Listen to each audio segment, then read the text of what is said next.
proceeding today.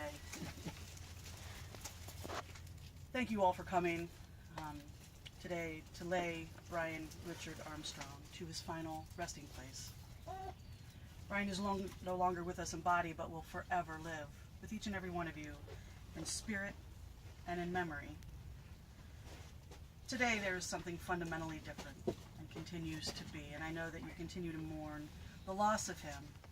And I hope in the days to come that you find some comfort and rejoicing and celebrate that he stands in the presence of our Lord.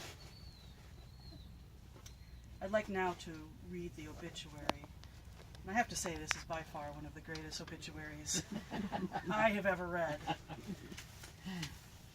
Brian Richard Armstrong departed this world unexpectedly on July 21st, 2016 at the age of 50.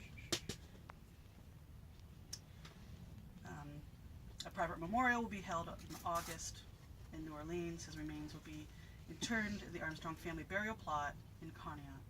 Brian was born on September 27, 1965 in Abilene, Texas to Richard and Sue Armstrong, their third child and only son.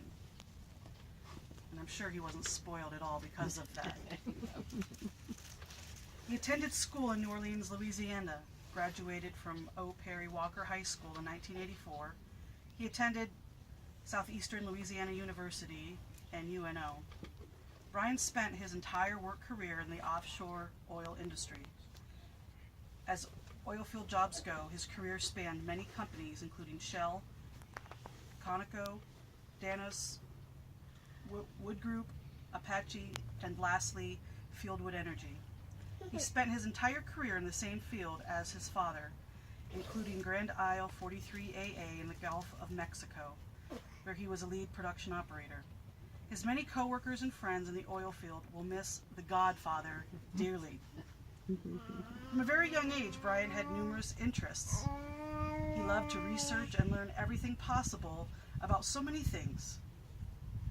When I talked to his mother this week, she said that he was a wonderful teacher, a good instructor, very patient, especially with her.